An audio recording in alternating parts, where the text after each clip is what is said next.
नमस्कार व्यूअर्स, मैं हूं अमीश देवकन और आप देख रहे हैं देश का सबसे लोकप्रिय डिबेट शो आर पार। क्या विनायक दामोदर सावरकर यानी वीर सावरकर को एक बहुत बड़ी सियासी साजिश के तहत बदनाम करने की चाल चली गई? इस सवाल पर मैं आज इतिहास के पन्ने खोलूंगा। किसने सावरकर को भारत माता का महान सपूत कहा? किसने सावरकर के नाम पर डाक टिकट जारी किया? आर पार में हर तथ्य आज सामने रखा जाएगा, क्योंकि सावरकर पर एक बार फिर बहस छिड़ गई है। देश के रक्षा मंत्री ने कहा कि सावरकर ने महात्मा गांधी के कहने पर अंग्रेजों को दया याचिका दी थी। उनके इस बयान पर सियासी संग्राम छिड़ गया, पॉलिटिकल लड़ाई छिड़ गई। उधर राष्ट्रीय स्वयंसेवक संघ यानी आरएसएस के प्रमुख मोहन भागवत ने दावा कर दिया कि आजादी के बाद से ही सावरकर को बदनाम किया जा रहा है और हो सकता है कि अगला निशाना स्वामी विवेकानंद हो। लेकिन इस तथ्य को कोई झुठला नहीं सकता कि खुद इंदिरा सरकार ने वीर सावरकर को किस तरह सम्मान दिया था। तो आखिर इस नए दौर की कांग्रेस को सावरकर से इतनी नफरत क्यों हो गई है? राहुल गांधी कहते हैं कि मेरा नाम राहुल सावरकर नहीं है, मेरा नाम राहुल गांधी है। मैं सच्चाई के लिए नहीं, माफी नहीं मांगूंगा। आज इन तमाम मुद्दों पर होगी देश की सबसे बड़ी बहस। वाकई क्या सावरकर के मुद्दे पर सियासत हुई है? और खास तौर पर अगर हम 2000 के बाद की बात करें तो क्या किसी पार्टी की एक वर्ग के वोट बैंक की भूख को इतना बढ़ा दिया कि उसने वीर सावरकर को बदनाम कर दिया? आज हर फैक्ट की बात होगी, हर तथ्य की बात होगी।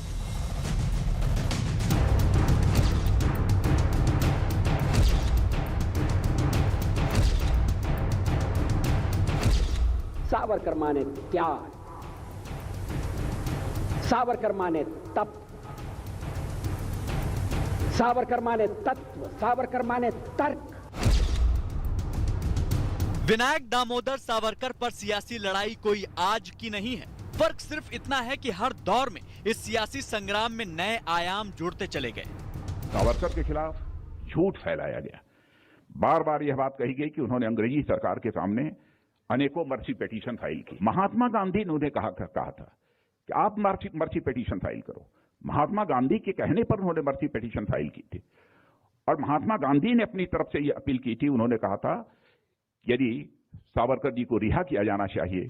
राजनाथ सिंह जी को कुछ हिस्टोरिकल फैक्ट लगता है किसी ने गलत बता दिया। 11 में मर्सी पिटीशन लिखा था, गांधी अफ्रीका में थे, 15 में आए। आंखों में धूल झोंकने के आदी हैं लोग और ये समझते हैं कि इस तरह से कवर अप करेंगे, इस तरह से आदि सच और पूरा झूठ बोलेंगे तो देश एक्सेप्ट करना शुरू कर देगा।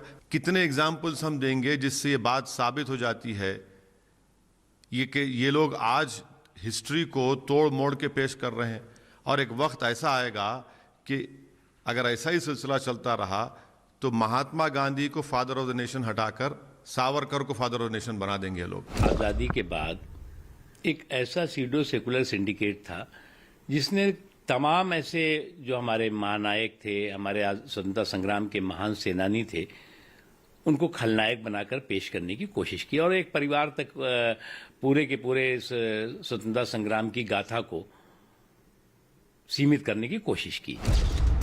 रक्षा मंत्री राजनाथ सिंह ने उदय माहुरकर और चिरायु पंडित की किताब Veer Savarkar the man who could have prevented partition के विमोचन के मौके पर सावरकर पर तथ्य सामने रखा। इस किताब में लिखा गया है कि कैसे सावरकर की सोच भारत का विभाजन रोक सकती थी। किताब में यह दावा भी किया गया है कि सावरकर ने मुस्लिम तुष्टीकरण पर कांग्रेस को आगाह किया था और इसी के चलते वो कांग्रेस में शामिल भी नहीं हुए। वैसे तथ्य ये भी है कि प्रधानमंत्री रहते हुए इंदिरा गांधी ने सावरकर के सम्मान में डाक टिकट जारी किया था। सावरकर ट्रस्ट को इंदिरा गांधी ने अपने पास से 11,000 रुपए का दान भी दिया था और 20 मई 1980 को अपने पत्र में सावरकर को भारत माता का महान सपूत कहा था। इस बीच आरएसएस प्रमुख मोहन भागवत ने कहा है कि आजादी के बाद से ही सावरकर को बदनाम किया जा रहा है और हो सकता है कि अगला निशाना स्वामी विवेकानंद हो। सावरकर जी को बदनाम करने की मुहिम चली, इसके बाद होंगे नंबर लगेगा स्वामी विवेकानंद, स्वामी दयानंद सरस्वती, योगी अरविंद, इनका लगेगा। लेकिन आज सबसे बड़ा सवाल है कि क्या सावरकर को सोची समझी साजिश के तहत बदनाम करने की सियासी साजिश रची गई थी? इसी पर होगी देश की सबसे बड़ी बहस। सावरकर पर कांग्रेस सही या इंदिरा गांधी? हालांकि ये आज के दौर की कांग्रेस है और इस आज के दौर की कांग्रेस में वीर सावरकर को पसंद नहीं किया जाता। लेकिन सावरकर की वीरता का विश्लेषण क्या है मैं आपको बताता हूं। आज मैं अपनी तरफ से कोई पॉइंट ऐड नहीं करूंगा, सिर्फ और सिर्फ आपको तथ्य निकाल के दिखाऊंगा। आज मैं यंग इंडिया अखबार की मैं कॉपी निकाल के लाया हूं, जिसको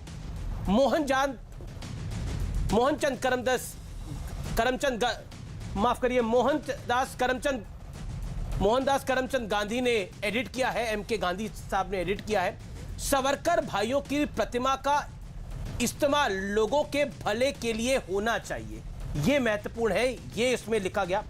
और अगर हम जागे नहीं तो भारत पर अपने 2 वफादार बेटों को खोने का खतरा मंडरा रहा है, ये उन्होंने लिखा। आगे वो लिखते हैं, इनमें से एक भाई को मैं अच्छी तरह से जानता हूं, मुझे उससे लंदन में मिलने का सौभाग्य मिल चुका है। मैं आगे बढ़ता हूं, वो बहादुर है। सुनिए, जिस सावरकर को कायर कहा जाता है, जिस सावरकर को के बारे में क्या क्या शब्दों का इस्तेमाल किया जाता है, वो बहादुर है, वो बुद्धिमान है, वो देशभक्त है, वो वास्तव में क्रांतिकारी है। इस सरकार के खतरनाक मंसूबों को इसने मुझसे पहले भांप लिया था। वो भारत से बेहद प्यार करने के कारण आज अंडमान में है, ये लिखते हैं महात्मा गांधी। मंसूबों को यानी बिल्कुल क्लैरिटी के साथ महात्मा गांधी ने इस थॉट को रखा। मैं बढ़ता हूं आगे। इंदिरा गांधी की वो चिट्ठी जो 20 मई 1980 की है, सुनिए उसमें क्या लिखता है। मुझे आपका 8 मई 1980 को भेजा पत्र मिला। वीर सावरकर का अंग्रेजों को खुलेआम विरोध करना भारत के लिए, खास तौर पर भारत के स्वतंत्रता आंदोलन में अलग और अहम स्थान रखता है।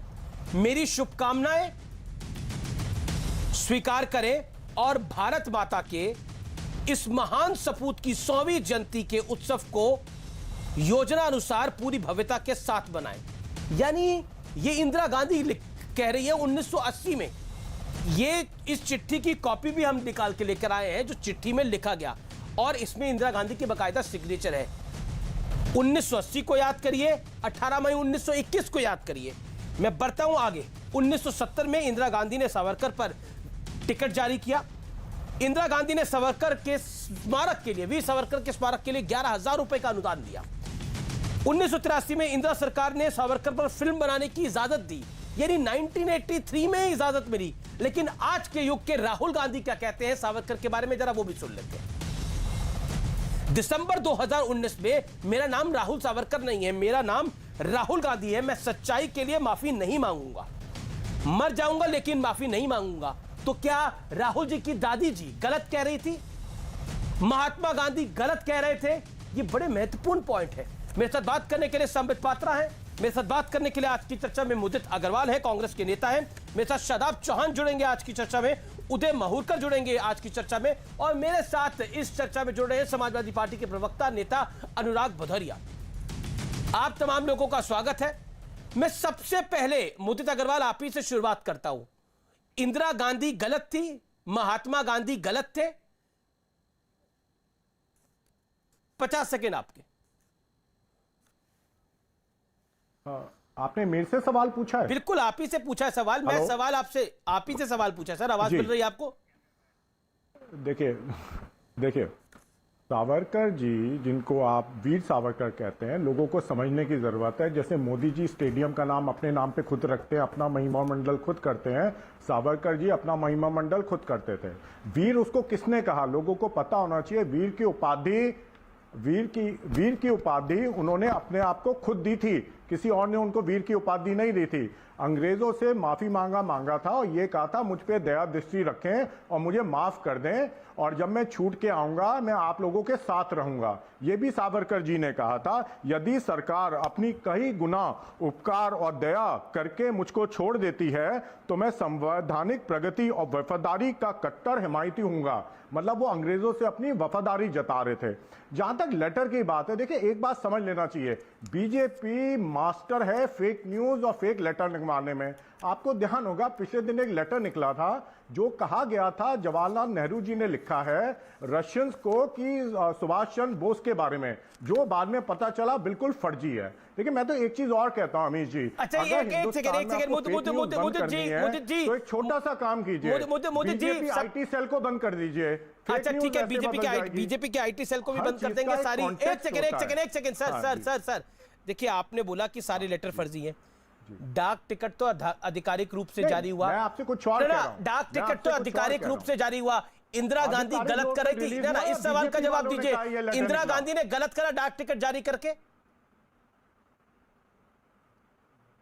देखिए पहली बात, सावरकर जी कोई बहुत बड़ी हस्ती नहीं थे उस समय, ये समझना चाहिए। नहीं 1900 मेरा सवाल नहीं, सावरकर जी कोई हस्ती नहीं थे ना, राहुल गांधी बहुत बड़ी हस्ती है। मैं सवाल आपसे ये पूछ रहा हूं, मेरा सवाल सुनिए और फिर जवाब दीजिए। देखिए ऐसे तो नहीं होगा ना। जवाब ही दे रहा हूं। हाँ जवाब, सवाल तो सुनिए आप पहले, आप सवाल सुनने से पहले बोल रहे हैं। मैं आपको 20 सेकंड का मौका दूंगा, आप अपनी बात को रखिएगा। इंदिरा गांधी ने डाक टिकट गलत जारी करा 1980 में, जवाब दीजिए। जी पहली बात, सावरकर को इतनी बड़ी हस्ती नहीं थे कि पूरा हिंदुस्तान उनको जानता था। पहली बात देखिए, डाक टिकट अगर उन्होंने रिलीज किया तो डाक टिकट तो हजारों लोगों के रिलीज होते हैं। अच्छा, थोड़ा प्रधानमंत्री जो देश का गद्दार था उसका डाक टिकट रिलीज कर दिया गया। इंदिरा गांधी गलत थी। अब आ जाते हैं महात्मा गांधी ने जो लिखा, इंदिरा गांधी ने इंदिरा गांधी ने यह तक लिखा कि वो महान सपूत है, तो इंदिरा गांधी गलत है। देखिए आप सुन लीजिए ना, और राहुल गांधी सही है, ये मान ले। देखिए कांग्रेस में हमेशा एक खासियत रही है, वो कभी किसी को गद्दारी की उपाधि नहीं देते, जबकि ये सच्चाई है। आरएसएस वालों ने, बीजेपी वालों के पूर्वजों ने अंग्रेजों की मदद की थी। जब क्विट इंडिया मूवमेंट हुआ था, उन्होंने कहा था हम अंग्रेजों के साथ है, लेकिन हमने कभी गद्दार शब्द का इस्तेमाल नहीं किया। तो मतलब इंदिरा गांधी गलत थी मुदित जी, राहुल गांधी सही है। इंदिरा गांधी, महात्मा गांधी गलत है, राहुल गांधी सही है। आप बिल्कुल आप गलत स्टेटमेंट दे रहे हैं। मैंने आपने खुद ही माना कि इंदिरा गांधी और महात्मा गांधी गलत है, राहुल गांधी सही है। सुन लीजिए ना, और लेटर फर्जी है सारे। सुन लीजिए, किसी को नहीं पता वो लेटर फर्जी है कि नहीं है। बीजेपी फर्जी है लेटर मंगवाने में, ये भी पता है। ठीक है, मैं छोटा सा उदाहरण आपको दे देता हूं। राजनाथ सिंह जी ने जो आज कहा, गांधी जी देश में आए 1915 में, सावरकर जी ने पहला लेटर लिखा था 1911 में सावरकर ने। तो देखिए मैं तो इसको कमजोर सावरकर कहता हूं। वीर कुछ नहीं थे, ये कमजोर सावरकर है। जवाब बीजेपी की दुखती रग क्या है? बीजेपी की दुखती रग है, अरे जिसके साथ सरकार चला रहे हो शिवसेना, उनको भी वीर रखते हैं। ठीक है, जवाब संबित पात्रा से ले लेते हैं। मोदी जी आपने अपने विषय को रख लिया। देखिए मोदी जी आपने अपने विषय को रख लिया, आपने अपने विषय को रख लिया। आपके अनुसार महात्मा गांधी गलत थे, आपके अनुसार इंदिरा जी गलत थी, राहुल जी सही है, यही है ना बात? बिल्कुल गलत, बिल्कुल आपने यही कहा, यही कहा अभी आपने। आपके कहने का तात्पर्य यही है कि इंदिरा जी गलत होना चाहिए, गलत इंदिरा जी गलत, महात्मा गांधी गलत, राहुल जी सही कर रहे हैं। अमीश जी मेरी बात को मैंने सुन लिया, आपकी बात को। मैं संबित पात्रा को लेके आता हूं। संबित पात्रा, आप लोग फर्जी चिट्ठी लाने में माहिर है, मैं आपको मौका दूंगा, आगे मौका दूंगा। फर्जी चिट्ठी लाने में माहिर है, ये कांग्रेस का आरोप है, और फिर आप फर्जी चिट्ठी ले आए हैं। डाक टिकट जारी हुआ था, डाक टिकट तो बहुत लोगों के जारी हो जाते हैं, इनका कुछ नहीं भरोसा है, कुछ भी। ठीक है, अब आपने अपने समय पे बोला, अब मत बोलिएगा। डॉक्टर पात्रा। देखिए अमीश भाई, मुझे बहुत तकलीफ हो रही है, बहुत दुख हो रहा है। यहाँ जितने भी हम लोग बैठे हैं, हम क्या हैं? हमारी औकात क्या है जो हम एक इतने बड़े सपूत के विषय में, वीर सावरकर जी के विषय में यहाँ आलोचना करें? कितना जानते हैं हम वीर सावरकर को? जितने लोग भी स्वतंत्रता संग्राम में लड़े हैं उनके विषय में हम यहाँ आलोचना करें। सुभाष चंद्र बोस जी के विषय में पता नहीं क्या क्या कहा गया था पहले। आप याद करिए, भगत सिंह जी को कांग्रेसी राज्य में एक यूपीएससी के एग्जाम में टेररिस्ट तक कह दिया गया था। विवेकानंद जी के लिए क्या क्या नहीं कहा गया। इन महान विभूतियों के लिए हम बैठ के यहाँ पे डिबेट करें, उनको कमजोर कहा जाए, उनको एजेंट्स कहा जाए, इससे दुखद कुछ नहीं हो सकता। 28 साल की उम्र में जिस व्यक्ति को ब्रिटिश हुकूमत ने 50 वर्ष की काला पानी का सजा सुनाया, जो व्यक्ति वहां काला पानी के सजा में जाता है और 10 वर्ष बाद अपने ही भाइयों को वहां मिलता है, 2 भाई 10 वर्षों तक कमरे के अगल बगल रहते थे मगर जानते नहीं थे, मुलाकात नहीं हो पाई थी, 10 वर्षों बाद मुलाकात होती है, उसको हम यहां पर एजेंट कह रहे हैं, उसको हम कमजोर कह रहे हैं। 2 दिन जेल में गुजारने पड़ जाएं तो हमारे छक्के छूट जाएंगे, हमारी हिम्मत नहीं होगी जेल में गुजारने की। काले पानी की सजा गुजार के आते हैं और कोल्हू की बैल की तरह आप अगर गए होंगे अंडमान निकोबार, आप अगर उस जेल में गए होंगे जिस जेल में कैद रखा गया था, सजा काट रहे थे वीर सावरकर, तो कोल्हू के बैल की तरह इनको पिसवा करके तेल निकाला जाता था। उनके कमरे के सामने लोगों को फांसी दी जाती थी ताकि इनको पता रहे कि आखिरकार वो कौन से साम्राज्य के खिलाफ आवाज बुलंद कर रहे हैं। आप छोड़ दीजिए हम क्या कहते हैं, महात्मा गांधी ने क्या कहा है, मैं उनकी चिट्ठी का एक अंश उद्धृत कर रहा हूं। वीर सावरकर जी के लिए महात्मा गांधी 1921 में कहते हैं, he is clever, he is brave, he is patriot. The evil in its hidden form of the present system of government he saw much earlier than I did. He is in the Andamans for having loved India too well. Under a just government he would be occupying a high post. वो खुद कहते हैं कि मैंने इस British सरकार को पहचानने में देरी की है, मेरे से पहले अगर किसी ने इस ब्रिटिश सरकार और इस साम्राज्य की कुरीतियों को पहचाना है तो वो वीर सावरकर है, एक महान आत्मा है। इंदिरा गांधी मई 20, 1980, ये चिट्ठी जो चिट्ठी आप दिखा रहे थे जिसके विषय में आप बोल रहे थे, ये उसका ओरिजिनल कॉपी है, ये हस्ताक्षर है इंदिरा गांधी का। किसी ने इस इंदिरा गांधी के हस्ताक्षर को फर्जी बोला जा रहा है। आर्काइव्स ऑफ इंडिया से लाए। देखिए एक सेकंड प्लीज अमित भाई, इनकी आवाज को आप शांत रखिए, मैं इनके बीच में नहीं बोल रहा था। ये आर्काइव्स ऑफ इंडिया से लाया हुआ चिट्ठी है। ये चिट्ठी आपको आर्काइव्स ऑफ इंडिया में अभी भी मिल जाएगा। इंदिरा गांधी जी के आर्काइव्ड चिट्ठियां हैं। ये चिट्ठी कोई फर्जी नहीं बना सकता है। इंदिरा गांधी जी क्या लिखती है मैं चिट्ठी से ही पढ़ देता हूं। मई 20, 1980 का चिट्ठी है। इंदिरा गांधी अंग्रेजी में लिखती है, I have received your letter of 8 May 1980. Veer Savarkar's daring defiance of the British government has its own importance in the annals of our freedom movement. I wish success to the plans to celebrate the birth centenary of the remarkable son of India. 1970 में 1970 में Indira Gandhi commemorative stamp जारी करती है और 11,000 रुपए उनके memorial के लिए खुद 1970 में 11,000 रुपए अपने अकाउंट से देती है, जो आज के 5 लाख के बराबर है। और 1966 में जब सावरकर जी हमको छोड़ के जाते हैं तो इंदिरा गांधी जी ने जो लिखा था आज भी आर्काइव में मौजूद है, पढ़ा जा सकता है, उनका हस्ताक्षर मौजूद है। It removes from our midst a great figure of contemporary India. His name was a byword for daring and patriotism. Mr. Savarkar was cast in the mold of a classic revolutionary and countless people drew inspiration from him. ये महात्मा गांधी और इंदिरा गांधी जी का कहना था। और महात्मा गांधी जी के शब्दों पे जिसको विश्वास नहीं है तो वो पढ़ सकते हैं। किताब है Mahatma Gandhi journal young India. Young India में पढ़ सकते हैं। संपूर्ण रूप से मैं पेज के साथ बता सकता हूं। जी और दूसरा जर्नल है collected works of Mahatma Gandhi. किताब का नाम बता दूं और पेज संख्या बता दूं ताकि किसी को भी संशय ना रहे। Collected works of Mahatma Gandhi, ये महात्मा गांधी आश्रम सेवाग्राम से पब्लिश हुआ है। वॉल्यूम 19 और 20 उठाएं और पेज नंबर भी मैं बता देता हूं। पेज नंबर 368 से 371 पढ़िए, जिसमें सावरकर ब्रदर्स के नाम पर एक चैप्टर महात्मा गांधी ने लिखा है। वो चैप्टर में निकाल के लाया हूं। मैं इस पूरे क्रम में इस चैप्टर से भी कुछ अंश पढ़ूंगा। ठीक है मोदित अग्रवाल। देखिए 2-3 चीजें मैं एक बारी को मान लेता हूं, महात्मा गांधी जी ने लिखा था, लेकिन यह भी पता होना चाहिए उन्होंने उस समय लिखा था जब सावरकर साहब जेल में थे। उनको उम्मीद नहीं होगी कि वो माफी मांगेंगे अंग्रेजों से। देखिए भगत सिंह जी हों, सुभाष चंद्र बोस जी हों, उन्होंने जान दी देश के लिए, वो भी तो माफी मांग सकते थे। जवाहरलाल नेहरू जी, महात्मा गांधी जी खुद 10-10, 12 साल जेल रहे लेकिन माफी नहीं मांगी ब्रिटिशर से। ये सोचने की बात है। देखिए सावरकर जी ने तो सुभाष चंद्र बोस के लिए भी बोला था कि वो गलत। देखिए इनको चुप कीजिए ना, पात्रा जी बात बीच में बोल रहे हैं। 10 से 12 साल ये सारे लोग, आपको पता नहीं, इतिहास पढ़िए हिंदुस्तान का। 10 से 12 साल ये लोग जेल में रहे अलग अलग समय में। पात्रा जी आपको मालूम नहीं, आप 10 से 12 साल पूरे में रहे, आपको पता नहीं। फिर पात्रा जी जरा मालूम करके आइए। 10 से 12 साल महात्मा गांधी जी अलग अलग समय में और जवाहरलाल नेहरू जी जेल में रहे हैं। पात्रा जी अब आप बीच पात्रा गेस्ट जी हाउस में रह बीच के में मत जेल बोलिए। करते थे। पात्रा जी आपने अभी कहा था बीच में मत बोलिए बोलिए, ना। बोलिए। देखिए डिरेल नहीं करते डिबेट पात्रा जी, बोलिए, आप जवाब बोलिए, सुनने की बोलिए। हिम्मत रखी है। सावरकर साहब ने तो यह भी कहा था, अंग्रेजों के साथ मिल गए थे और यह कहा था क्विट इंडिया मूवमेंट में किसी को हिस्सा नहीं लेना चाहिए और अपनी एलिजेंस ब्रिटिश सरकार के साथ रखी थी। वो तो सुभाष चंद्र बोस के विरोध में भी बोले थे कि वो गलत कर रहे हैं जब एनआईए ब्रिटिशर्स के अगेंस्ट लड़ रही है और जो ब्रिटिश सरकार जो वॉर फाइट करती है उसमें हमें समर्थन करना चाहिए। तो उन्होंने सुभाष चंद्र बोस को भी गलत ठहराया था।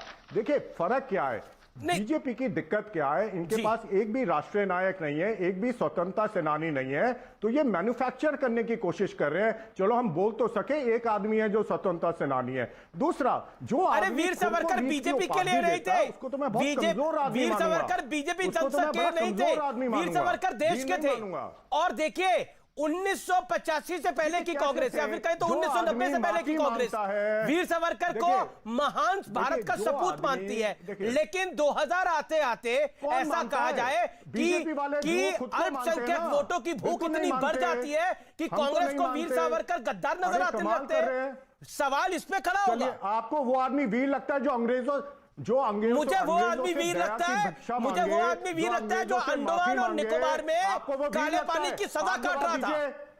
अरे जान दे देते ना, काला पानी में जान बैठे दे रहते, देते। क्या दिक्कत थी? देश के लिए कुर्बान नहीं कर सकते थे अपनी जान?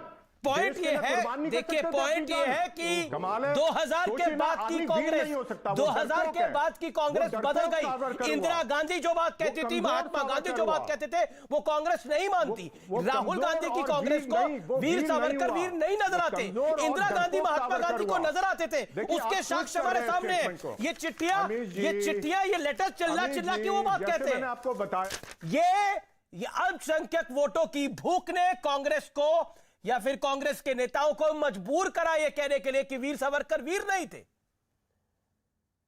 संबित पात्रा, मैं 40 सेकंड देखता हूं आपको अपनी बात रखने के लिए। देन अनुराग भदौरिया। देखिए मैं आपको समझाता हूं वीर सावरकर के, देखिए मैं आपको बताता हूं ये तमाम जो तथाकथित सेक्युलर पार्टी हैं ये आखिरकार वीर सावरकर के पीछे हाथ धोकर क्यों पड़ी हुई है?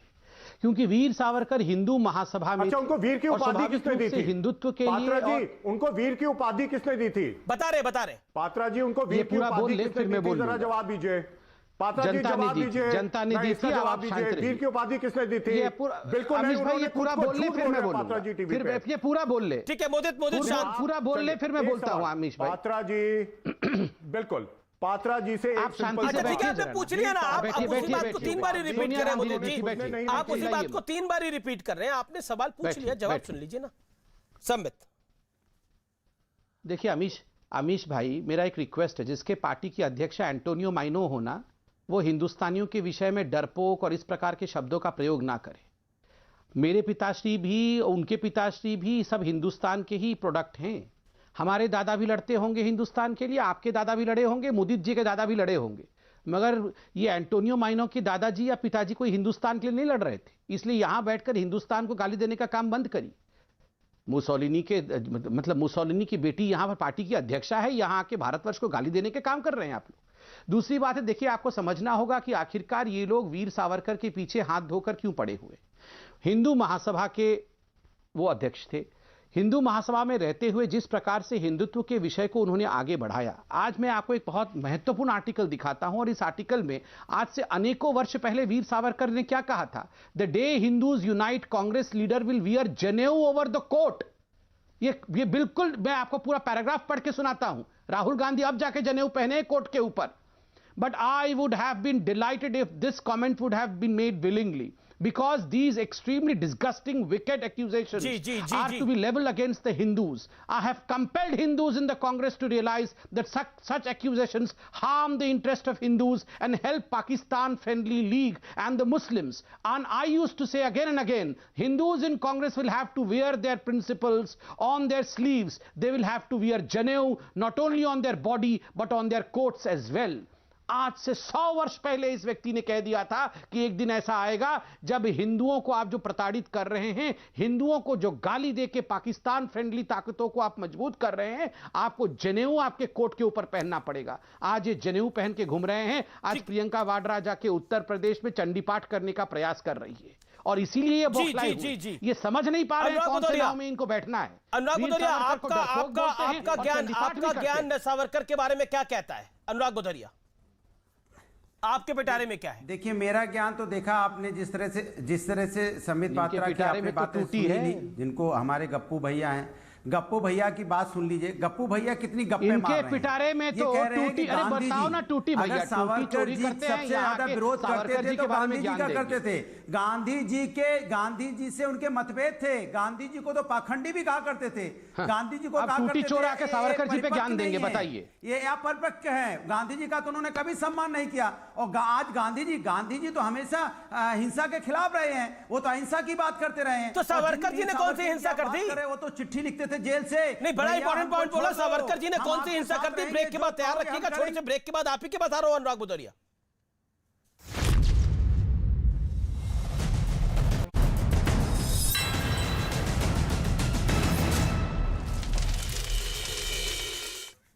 Welcome back. आप देख रहे हैं आर पार न्यूज 18 इंडिया पर, देश की सबसे ज्यादा देखे जाने वाला डिबेट शो। मेरे साथ इस समय उदय माहुरकर भी जुड़ गए हैं, जिन्होंने किताब लिखी है the man who could have prevented partition. मेरे साथ संबित पात्रा हैं, मोदित अग्रवाल है कांग्रेस पार्टी से, अनुराग भदौरिया है, और मेरे साथ पीस पार्टी के नेता शादाब चौहान भी हैं। अनुराग जी, आप अपनी बात को कंप्लीट करिए। आप कह रहे थे, और क्या आपको लगता नहीं है कि वीर सावरकर के बारे में जो महात्मा गांधी कहते थे, क्योंकि आप महात्मा गांधी का जिक्र कर रहे थे, महात्मा गांधी कहते थे या फिर इंदिरा गांधी कहती थी, वो बात सत्य थी, या फिर आप भी राहुल गांधी के साथ खड़ा होना चाहते हैं? देखिए मैं तो इतिहास की बात करता हूं, और इतिहास कभी झूठ नहीं बोलता। भाई, डॉक्टर संबित पात्रा हैं यहाँ पे, हमारे गप्पू भैया जरूर हैं, ये गप जरूर मारते हैं, लेकिन डॉक्टर हैं, ये तो झूठ नहीं हो सकता, डॉक्टर ही रहेंगे। इसी तरह सावरकर जी ने जब माफीनामा मांगा अंग्रेज से, कहा भैया हम ये कोलू नहीं चला पाएंगे, हमको ले चलो यहाँ से, हम आपके साथ खड़े रहेंगे, हम गांधी के विरोधी रहेंगे, हम उनके भारत छोड़ो आंदोलन में भी शामिल नहीं होंगे, हम हिंदुओं को बोलेंगे कि सेना में मत भर्ती हो, हम हर काम वो करेंगे जो आप कहोगे। और यही सावरकर जी गांधी जी को पाखंडी बताने लगे। यही सावरकर जी गांधी जी को अपरिपक्व इंसान बताते थे, कहते वो परिपक्व ही नहीं है, वो गांधी जी के विरोधी थे, वो गांधी जी के साथ कभी चले ही नहीं। गांधी जी हिंसा की बात तो करते ही नहीं, तो अहिंसा की बात करते थे। उन्होंने कभी भी नहीं कहा कि माफी मांगो। एक समय पर ना, एक सेकंड, आप लोकतंत्र के प्रहरी है ना, आप लोकतंत्र के प्रहरी है ना, विरोध करना गद्दारी हो जाती है क्या? ऐसे तो पंडित नेहरू और महात्मा गांधी के डिफरेंसेस कई बार रहे। पंडित नेहरू और महात्मा गांधी के डिफरेंसेस कई बार रहे। 2 सेकंड बोलिए। अच्छा 2 सेकंड और दे दो। पंडित नेहरू चाहते थे सरदार वल्लभ भाई, महात्मा गांधी चाहते थे सरदार वल्लभ भाई पटेल को देश की कमान मिल जाए, लेकिन पंडित नेहरू ऐसा नहीं चाहते थे। क्या करिएगा? मुझे 10 सेकंड। हाँ, अच्छा 30 सेकंड लीजिए। 10 सेकंड मैं अपनी बात कह लूं। उसके बाद सावरकर ने कहा आगे भी हम यही करवाएंगे, बीजेपी बनेगी, उसके बाद बीजेपी भी यही करेगी, डिवाइड एंड रूल, नफरत फैलाओ, विकास की राजनीति मत करो, या हिंसा फैलाओ, या किसी को रोक दो, किसी को होटल में जाके मार दो, किसी को रास्ते में घूमते हुए गोली मार देना, उसके बाद हम किसी को सस्पेंड भी नहीं करेंगे, हम गृह राज्य मंत्री नहीं हटाएंगे, आप जितना चाहो उतना रोन देना, क्योंकि हम न्याय नहीं देंगे, क्योंकि हम यहाँ नफरत की राजनीति करेंगे देश के अंदर में, विकास की कोई बात नहीं करेंगे, विकास से कोई लेने देना नहीं है, ठीक है, एक सेकंड, कोई लेना देना नहीं है। हमें सिर्फ डिवाइड एंड रूल करना है इस हिंदुस्तान के अंदर में, लेकिन हिंदुस्तान की जनता सब जान गई है, अमीर जी जान गई है, ये सावरकर के लोग हैं, जान तो गई है हिंदुस्तान की जनता। एक बात से मैं आपकी एग्री करता हूं, सत्ता का दुरुपयोग कर रहे हैं, बिल्कुल जान गई है देश की जनता। ठीक है, अंग्रेजों से उन्होंने तानाशाही सीखी है, इसलिए अंग्रेजों जैसा व्यवहार कर रहे हैं हिंदुस्तान के साथ, अंग्रेजों जैसा व्यवहार हिंदुस्तान के साथ भारतीय जनता पार्टी कर रही है, लेकिन देश की जनता वीर सावरकर अंग्रेजों के साथ क्या हो रहा है? सरकार को देखिए, उदय जी का भी मुझे रुक करना, लेकिन संबित पात्रा आप पहले जवाब दे दीजिए, क्योंकि बहुत लंबा बोला है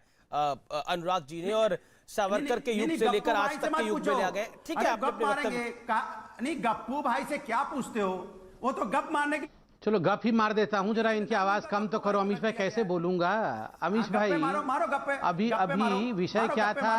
हाँ, भगवान कैसे डिबेट करेगा आदमी? अमीश भाई हम लोग के ऊपर दया तो करो थोड़ी सी। अरे रोज शाम को ऑडियो डाउन करने बैठाते हो, आप बताओ क्या होगा हम लोग? अनुराग जी देखिए, मुझे लगता है ये अनफेयर है, आपने अपने वक्तव्य को रखा, आप बीच में बोल रहे हैं। इनकी चाबी बंद नहीं होती है। देखिए अनुराग जी, आपको बोलने की आवश्यकता नहीं है, वैसे ही हरा कुर्ता पहन के आते हो, इतना सेक्युलर कुर्ता पहन के आते हो, और क्या बोलना है? आप सारे वोट मिलेंगे, आप बैठो शांति से, मुझे बोलने दो। देखो अमीश भाई, विषय क्या था और यहाँ पे अनुराग जी क्या क्या बोल के गए हैं। मैं छोटा सा, इन्होंने गप्पू वप्पू कहा, मैं एक छोटा सा कहानी ही सुना देता हूँ, ज़्यादा कुछ सावरकर जी के बारे में इनको क्या, वो कहते हैं ना मुहावरा है ना, भैंस के आगे बीन बजाने से क्या होगा, मेरे ही हाथ में दर्द होगा।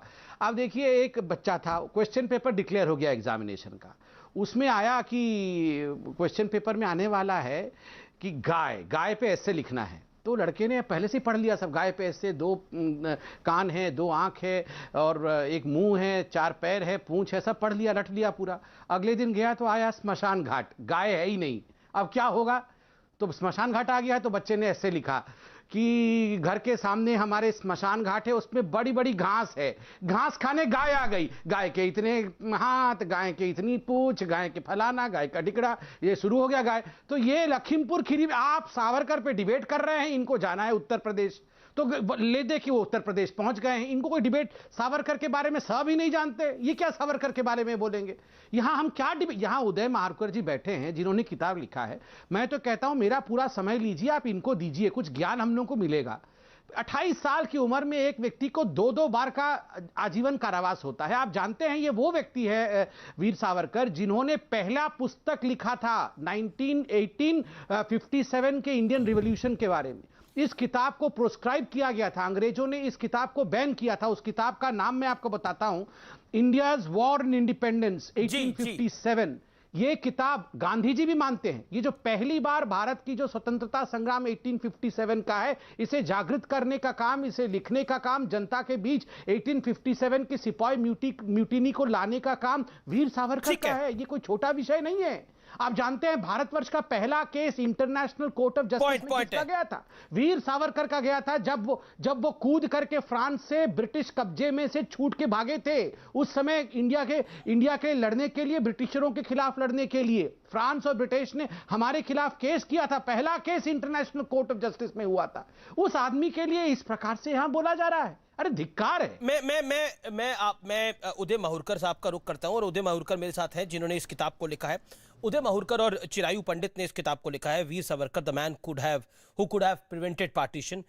उदय जी, आज बहुत सारे सवाल हैं और आज एक राष्ट्रीय बहस इस पे खड़ी हो गई है, क्योंकि कल आपकी किताब का विमोचन हुआ जिसमें राजनाथ सिंह थे और सरसंघचालक मोहन भागवत जी थे, और उसके बाद से एक पॉलिटिकल तूफान खड़ा हुआ है। तो मैं चाहता हूं कि जो पार्टिसिपेंट्स हैं वो भी आपसे सवाल पूछे, लेकिन मुझे लगता है कि अगर डिबेट भी करनी है तो शिष्टाचार से बहस हो, वो बड़ी आवश्यक है। उदय माहूरकर, मेरा पहला सवाल यह है कि संक्षेप में आप जवाब दीजिएगा। आप किताब लिख रहे हैं the man who could have prevented partition, लेकिन दूसरी तरफ से आवाज आती है कि वीर सावरकर तो गद्दार थे। क्या जवाब है आपका? देखिए, ऐसा है कि जो वीर सावरकर को डेमोनाइज करने का प्रयास कर रहे हैं, उनके मोटिव्स क्या हैं, इसमें हमें जाना पड़ेगा जी। 2 प्रकार के लोग सावरकर को विलिफाई करते हैं, एक अपने आइडियोलॉजी को आगे बढ़ाने के लिए, और दूसरे जो हैं वो अल्पसंख्यकों के जो मत हैं उसको बटोरने के लिए। इन दोनों के लिए आवश्यकता हो जाती है कि सावरकर को ये डेमोनाइज करें, क्योंकि सावरकर देश की एकता और अखंडता के समय बड़े प्रतीक हैं। ये हमने इस किताब के अंदर प्रूव कर दिया है। ये किताब जो हमारी है, ये यूनिक किताब है भारत के इतिहास में। ये बायोग्राफी नहीं है, इसमें सावरकर के प्रयास भारत के विभाजन को रोकने के, और बाद में जो राष्ट्रीय सुरक्षा के मामले खड़े हुए भारत के सामने, उन सभी की भविष्यवाणी सावरकर जी ने 80 साल 60 साल पहले कर दी थी। आज हमारे जो सैनिक के शव आज आए, तो आज मुझे सावरकर की याद आती है कि सावरकर जी ने कृपलानी जी को कहा था। कृपलानी जी ये मानते थे कि विभाजन के बाद में हिंदू मुस्लिम प्रॉब्लम सॉल्व हो जाएगा। उन्होंने कहा कि कृपलानी, आप सोच नहीं पाओगे जो आपत्ति हिंदुओं पे आएगी और देश पे आएगी अगर पाकिस्तान बन गया तो। जी। तो सावरकर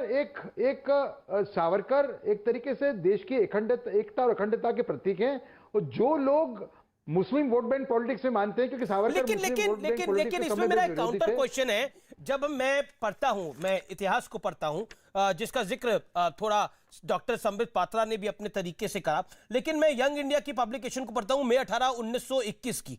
उसके अंदर महात्मा गांधी वीर सावरकर के लिए अच्छे शब्दों का इस्तेमाल करते हैं। यहां तक कि कांग्रेस पार्टी बन जाती है 1980 के अंदर, 1970 के अंदर, 1983 के अंदर। इंदिरा जी भी वीर सावरकर के बारे में क्या क्या बातें कहती है, उसको भारत माता का महान सपूत कहती है। लेकिन आज के युग की कांग्रेस सावरकर के से परहेज करती है, या फिर यह कहें सावरकर के बारे में उनको सुनना भी पसंद नहीं है। राहुल जी कहते हैं मैं राहुल सावरकर नहीं हूं। ये इस बात का प्रमाण है कि कांग्रेस की नीति कितनी गिर चुकी है और कितनी मुस्लिम मतों की एक तरीके से कैप्टिव हो चुकी है। मैंने जैसे कहा, जितनी मुस्लिम मतों की भूख बढ़ेगी उतनी ही आवश्यकता सावरकर को डेमोनाइज करने की भी बढ़ेगी। यानी आप कह रहे हैं कि 2000 के बाद जैसा देखा गया 2000 के बाद बहुत ज्यादा सावरकर के बारे में आप शब्द कहे जाने लगे, और क्या आपको लगता है तभी मुस्लिम वोटों की वोट भूख बढ़ी? बिल्कुल बढ़ी। मुस्लिम मतों की जो भूख है बढ़ी है, बढ़ती जा रही है जी। मेरे साथ 2003 से तो और बढ़ी है। मेरे साथ एक कांग्रेस के नेता है, वो भी आपसे, क्योंकि आप लेखक हैं, सवाल पूछना चाहते हैं। मेरे साथ बड़े सारे मेहमान हैं जो कि कुछ अपनी बात को रखना चाहते हैं, लेकिन अपने वक्तव्य को रखें और संक्षेप में रखें। मोदित अग्रवाल, आप उदय भाई से क्या पूछना चाहते हैं?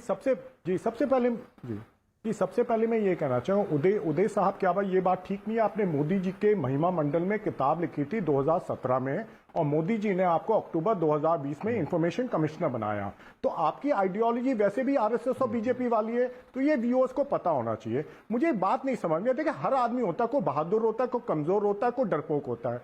देखिए मैं, ठीक है वो जेल में थे, लेकिन ये भी सच्चाई है कि जेल से बाहर निकलने के लिए उन्होंने अंग्रेजों से माफी मांगा। मोदित, ये कोई कहानी नहीं है, ये कोई कहानी नहीं है, ये तथ्यों पे आधारित किताब है। ये तथ्यों पे, बात पे खत्म होने दूंगा, लेकिन तथ्यों पे आधारित किताब को आप किस चीज से जोड़ रहे हैं? ना, जो आदमी, ठीक है, आप देखिए, मुझे लगता है कि पर्सनल आक्षेप लगा के अपनी बात को आप रखेंगे तो अपने आप को कमजोर साबित करते हैं। ठीक है, उदय माहुरकर आप जवाब दे लेते हैं। आपको ऑडियो डाउन कर रहा हूं मैं, आपने अपने वक्तव्य को रख लिया। उदय जी जवाब, ठीक है, लेट उदय माहुरकर को रिस्पॉन्ड करने दीजिए। उदय माहुरकर, इनका आरोप है कि आपकी विचारधारा उस तरफ की है, इसलिए आप वीर सावरकर के बारे में इतनी अच्छी बातें लिख रहे हैं। अग्रवाल जी, ये पुस्तक को पढ़े बगैर इस टाइप के आक्षेप करोगे तो गलत है। इस पुस्तक के अंदर हमने वीर सावरकर जी का टीकात्मक मूल्यांकन भी किया है। ये हेगियोग्राफी नहीं है, नंबर 1। और दूसरा, जहां तक मेरा सवाल है, मैं नेशन फर्स्ट में मानता हूं। वो अगर आरएसएस बीजेपी से मिलता है तो अच्छी बात है। मैं मानता हूं नेशन फर्स्ट आइडियोलॉजी के अंदर। और आपको याद रहे कि जब मैं इंडिया टुडे में था, मैंने कई बार ऐसे आर्टिकल्स किए हैं जो आर्टिकल्स बीजेपी और बीजेपी के नेताओं का टीकात्मक मूल्यांकन करते हैं। बिल्कुल कोई बात आपको देखिए और फिर उदय भाई, we know you as a journalist, you are one of the renowned journalist of India. आप भारत के ऐसे पत्रकारों में से रहे जिस पर देश को गर्व होना चाहिए, इसलिए आपको अपना बायोग्राफी किसी को बताने की जरूरत नहीं है, आपको अपना रिज्यूमे किसी को बताने की जरूरत नहीं है। मेरा पॉइंट यह है कि जो विषय है उस पे हम रहते हैं। आप कहते हैं कि मुसलमान वोटों की भूख बढ़ी, उसके बाद से ये ज्यादा समस्या खड़ी हुई, और क्या आपको लगता है विचारधारा के साथ कांग्रेस ने समझौता कर लिया, इस वजह से ये सब हुआ, इस वजह से हमें ये दौर देखने को मिला? नहीं, देखिए ऐसा है, देखो इसको मैं एक सिंपल टर्म्स में समझाऊंगा जी। 1930 के अंदर मोहम्मद इकबाल, जिनकी नज़में, जिनकी शायरियां हमारे कवि आज भी गाते हैं, जाने बिगर कि वो शख्स है जिसकी वजह से भारत का विभाजन हुआ। 1930 के अंदर इलाहाबाद के मुस्लिम लीग सेशन के अंदर मोहम्मद इकबाल ने पहली बार कहा कि आज का जो बलूचिस्तान है, आज का सिंध है, आज का जो नॉर्थ वेस्ट फ्रंटियर प्रोविंस है और पंजाब है, इसको एक अलग मुस्लिम भूमि के रूप में मैं देखता हूं। ऐसा उन्होंने कहा था 1930 के सेशन के अंदर। और इसके बाद 1936 के अंदर जो एक, इसको बोलता हूं मैं, एंग्लो मुस्लिम कॉन्स्पिरेसी, उसके तहत सिंध को मुंबई प्रांत से अलग किया गया। सावरकर जो नजर कैद में थे रत्नागिरी में, उससे बाहर आए 1937 के अंदर, और उन्होंने स्टेटमेंट इशू किया। उन्होंने कहा कि जिस तरह से सिंध को अलग किया गया है, ये एक बात विभाजन की ओर बढ़ रही है, ये देश को बहुत बड़ा नुकसान करेगी। तो उन्होंने समय पहले उन्हें भाप लिया था, और फिर 1937 और 1947 के बीच में उन्हें कई बार आगाह किया कांग्रेस को और देश को कि मुस्लिम तुष्टिकरण की राजनीति आप करोगे तो देश को बहुत बड़ा खामियाजा भुगतना पड़ेगा। और 1947 में भारत का विभाजन हुआ। जी, तो ये बड़ी सावरकर पे जो अटैक होते हैं जी, उसका मेन कारण ये है कि वो मुस्लिम तुष्टीकरण की नीति के समय बड़े विरोधी थे। बड़ा इंपॉर्टेंट पॉइंट है और मैं इसी से डिस्कशन को वो इक्वल ट्रीटमेंट के पक्षकार थे जी। उनके हिंदुत्व के अंदर सभी जाति सभी धर्मों को समान अधिकार था जी। उदय भाई आपका बहुत बहुत शुक्रिया हमारे साथ जुड़ने के लिए, अपनी बात को रखने के लिए। मैं शादाब चौहान का रुख करता हूं जो कि नेता है पीस पार्टी के, इसीलिए वीर सावरकर का विरोध होता है। लगता है शादाब तक आवाज नहीं जा पा रही। मैं आपका रुख करता हूं मुदित अग्रवाल, मुसलमान वोटों की भूख बढ़ी इसीलिए सावरकर का विरोध शुरू हुआ। इंदिरा गांधी सावरकर को महान सपूत कहती थी, लेकिन क्या मुस्लिम वोटों की भूख बढ़ने के कारण यह सब कुछ हुआ? देखिए, जब महात्मा गांधी जी ने सावरकर के बारे में लिखा था, मैं इंदिरा गांधी की बात कर रहा हूं, मैं अभी महात्मा गांधी की बात नहीं कर रहा। सवाल सुन लीजिए, मैं महात्मा गांधी की बात करता हूं तो आप राहुल गांधी की बात करते हैं। मैं इंदिरा गांधी की बात कर रहा हूं तो आप महात्मा गांधी की बात कर रहे हैं। बोलिए। मैंने वो सवाल का आपको जवाब दे दिया, आप सुन लीजिए, ठीक है। देखिए, जब हिंदू महासभा ने मुस्लिम लीग के साथ मिलके सरकार बनाई थी वेस्ट बंगाल में और नॉर्थ वेस्टर्न प्रोविंस में, सावरकर साहब उसके साथ थे। क्यों सावरकर ने तब इस चीज का विरोध नहीं किया कि मुस्लिम लीग के साथ मिलकर सरकार नहीं बनेगी, जिसमें Shyama Prasad Mukherjee ji deputy chief minister थे? इसका तो जवाब देगा। ठीक है, संबित पात्रा इसका जवाब देंगे, संबित पात्रा इसका जवाब देंगे, लेकिन मेरा सवाल यह है क्या मुसलमान वोटों की भूख बढ़ी तभी सावरकर को गाली देना आप लोगों ने शुरू करा? सवाल मेरा ये है, क्योंकि इंदिरा गांधी गाली नहीं दे रही थी। ये तो बीजेपी का नैरेटिव, हमें बीजेपी का नैरेटिव नहीं है, ये सत्य है जी, ये सत्य है। इंदिरा गांधी स्वर्गीय इंदिरा गांधी देश की पूर्व प्रधानमंत्री वीर सावरकर को भारत का महान सपूत कहती है, लेकिन राहुल गांधी वीर सावरकर को कायर सावरकर मानते हैं। पॉइंट ये है ना, इंदिरा गांधी के युग से महात्मा गांधी के युग से ये कांग्रेस बदल गई। पॉइंट ये है। संबित पात्रा, जो अभी उदय माहुरकर ने बात बोली, हालांकि पर्सनल आक्षेप लगाए, एक सेकंड आपने अपने वक्तव्य को रखा, 40 सेकंड अब संबित पात्रा के करने दीजिए। अमित जी, मेरे को बात पूरी करनी चाहिए। ठीक है, 20 सेकंड रखिए, आप अपनी बात को कंप्लीट कर लीजिए। देखिए, वो लेटर सच्चा है झूठा है किसी को नहीं पता। बीजेपी की फेक फैक्ट्री से काफी लेटर निकलते हैं। अरे, आपने पहले भी बात को बोला, अब मैं आगे बढ़ता हूं। देखिए, हर चीज का तथ्यात्मक प्रूफ होता है, बिना सिर पैर की बातें करने से कोई बात सिद्ध नहीं होती। Audio down, you made your point. Okay, doctor Patra, मुसलमान वोटों की भूख बढ़ी, अल्पसंख्यक वोटों की भूख बढ़ी, ये बात उसके बाद से क्या वीर सावरकर के बारे में इस तरह के शब्दों का इस्तेमाल होने जाने लगा? क्योंकि इंदिरा जी तक ऐसा नहीं था। मैंने तो थोड़ी देर पहले आपको वीर सावरकर जी का वह भविष्यवाणी कि एक समय आएगा जब कांग्रेसियों को जनेऊ जो है कोट के ऊपर पहनना पड़ेगा, एग्जैक्ट उनके शब्द है, वो पढ़ के सुनाया, दोबारा नहीं पढ़ के सुनाऊंगा। तो ये पूरा हिंदुस्तान भी जानता था और ये तुष्टीकरण की जो राजनीति है वो वीर सावरकर भी जानते थे और आज हम देख भी रहे हैं। बहरहाल, एक प्रश्न का उत्तर आप मुझे दीजिए, आप इन द सेंस कि जो लोग बैठे हुए हैं यहाँ पैनल में, वो दीजिए कि लाठी खाया इस पूरे स्वतंत्रता संग्राम में, हिंदुस्तान में लाठी खाया लाला लाजपत राय ने, उनका देहांत हो गया।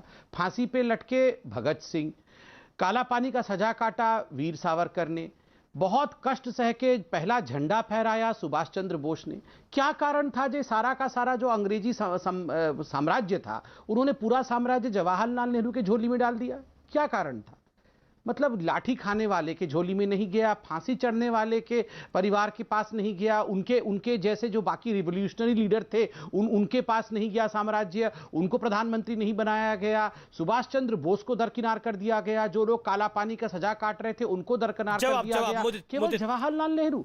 और एक ही व्यक्ति के महत्वाकांक्षा के लिए इस देश का पार्टीशन, इस देश को विभाजित किया गया और आज तक ये गांधी परिवार उसी सेंस ऑफ एंटाइटलमेंट के साथ चल रही है कि बाकी सारे लोग को दरकिनार करके रखना, केवल एक परिवार के इंटरेस्ट को प्रमोट करना। और राहुल गांधी क्या कह रहे हैं कि मैं राहुल सावरकर नहीं हूं। राहुल गांधी 1000 जन्म ले लें तो सावरकर का सा भी नहीं बन सकते हैं। कान नहीं, भाषण नहीं, सुन लीजिए कान खोल के। 1000 जन्म राहुल गांधी ले लेंगे, फिर भी सावरकर के पैर के धूल के बराबर नहीं बनेंगे, पैर के धूल के बराबर। अरे हो गया, राहुल गांधी चले वीर सावरकर बनने। पात्रा जी हो गया। अरे पात्रा जी बोलने दीजिए, पात्रा जी चुप रहिए। हो रहा है, कहां से हो गया? अरे बाबा, अपनी आवाज बड़ी पसंद है, बताइए कैसे चुप? अरे आप बड़े तमगे मिलेंगे आपको आरएसएस से। अरे अमित जी, जब मुझे बोल रहे तो थोड़ा चुप रहिए ना। देखिए, देश में कांग्रेस ने एवं काफी और पार्टीज ने जिसने देखिए, देश में कांग्रेस ने उस समय ब्रिटिशर्स के अगेंस्ट लड़ाई ली, भगत सिंह जी ने लड़ी, सुभाष चंद्र बोस ने लड़ी, काफी लोगों ने लड़ी। जो एक ऑर्गेनाइजेशन जिसने नहीं लड़ी कांग्रेस, वो राहुल है गांधी वाला बीजेपी कांग्रेस और है क्या? पात्रा जी के पूर्वज। ये कांग्रेस आई है भैया, आप चुप रहिए पात्रा जी, बीच में पात्रा जी अगर आप इनका ऑडियो डाउन कीजिए, चलिए बीच में इनका ऑडियो डाउन कीजिए, आप बहुत बोल रहे हैं बीच में, इनका ऑडियो डाउन कीजिए, वो कांग्रेस इनका ऑडियो डाउन कीजिए, कांग्रेस ऑडियो डाउन कीजिए। कांग्रेस है ये। अमित जी मेरा ऑडियो तो डाउन कर रहे थे, हिम्मत है इनका ऑडियो डाउन कीजिए। अरे मेरे को क्या है, आप लोग क्या हिम्मत कहते रहते हैं? आप अपनी बात को रखिए ना। आप मेरा ऑडियो डाउन अरे रखिए आप अपनी बात को, वो नहीं बोल रहे हैं, संबित पात्रा नहीं बोल रहे हैं, अपनी बात रखिए, अपनी बात को रखिए 20 सेकंड के अंदर। सब लोगों ने अंग्रेजों से लड़ाई लड़ी, कांग्रेस ने लड़ी, सुभाष चंद्र बोस जी ने लड़ी, भगत सिंह जी ने लड़ी, चंद्रशेखर जी ने लड़ी। जिन लोगों ने नहीं लड़ी वो थे बीजेपी और आरएसएस के पूर्वज। इन लोगों ने नहीं लड़ी, ये अंग्रेजों के साथ मिले हुए थे। देखिए, सुभाष चंद्र बोस जी ने जब आईएनए बनाई थी, इंडियन नेशनल आर्मी, उसकी रेजिमेंट के नाम महात्मा गांधी जी, जवाहरलाल नेहरू जी, आजाद साहब अपने ऊपर रखा था। इतना प्यार था सब में आपस में, ये समझने की जरूरत है। सावरकर के ऊपर नहीं रखा था। सावरकर तो खुद सुभाष चंद्र बोस को गलत कहते थे। देखिए, बीजेपी का काम है फेक न्यूज फैलाना। ठीक है अनुराग भदौरिया, ये सावरकर के मुद्दे पर एक सेकंड, सावरकर के मुद्दे पर आप कांग्रेस के साथ खड़े, एक सेकंड, क्योंकि मुस्लिम तुष्टीकरण इससे बढ़ता है। तो जैसा लेखक साहब भी कह रहे हैं, बात नहीं है, मैं इतिहास की बात कर रहा हूं। बिल्कुल नहीं, मैं लेखक तो फर्जी है यार, वो तो मोदी जी की किताब, आरएसएस विचारक हैं, वो क्या है कि लेखक हैं यार। मैं दूसरी बात, और क्या, वो आरएसएस विचारक हैं, उनको आपने लेखक बता दिया। अब मैं क्या कह रहा हूं, मैं इतिहास की बात कर रहा हूं। इतिहास गवाह है कि सावरकर जी ने माफी मांगी, इतिहास गवाह है कि सावरकर जी गांधी जी के विरोधी थे, इतिहास गवाह है कि जब गांधी जी की हत्या हुई थी 8 लोगों का नाम था, उसमें सावरकर जी का भी नाम था, बाद में बरी हो गए, ये बात दूसरी है, लेकिन नाम उनका भी आया था। इसलिए इंदिरा गांधी गलत थी, जनता पार्टी को वो ट्रेनिंग, इंदिरा गांधी गलत थी 1983, 1980, 1970 में। नहीं, भारतीय जनता पार्टी को ट्रेनिंग, सुनिए अमीर जी, आप इतिहास को नहीं ठुकरा सकते। भारतीय जनता पार्टी को ट्रेनिंग इतिहास को अंग्रेजों से, जो कि अंग्रेजों के गुलाम थे। भारतीय जनता पार्टी अंग्रेजों की गुलाम थी, अंग्रेजों का खून इनके अंदर दौड़ता है, ये अंग्रेजी जैसी हुकूमत यहाँ भी चलाना चाहते हैं, वो क्या, वो तो ठीक है। अभी टूटी बंद होगी तभी तो मैं बोलूंगा। बोलिए 30 सेकंड। नहीं, 30 सेकंड में इतना ही बोलूंगा। नहीं, ये जो बोल रहे थे कि इनके पूर्वज तो लड़ रहे थे, हमारे पूर्वज जो हैं वो सब अंग्रेजों की गुलाम थे। ये सोनिया गांधी के पूर्वज कौन सा झुमरी तलैया में खड़ग लेके लड़ रहे थे अंग्रेजों के खिलाफ? दिखाइए जरा, एक फोटो दिखाइए जरा मुझे, सोनिया गांधी जी के पूर्वज झुमरी तलैया के जिले में लड़ते हुए अंग्रेजों के खिलाफ। ये बैठ के रोज शाम को यहाँ अनर्गल बोलते रहते हैं।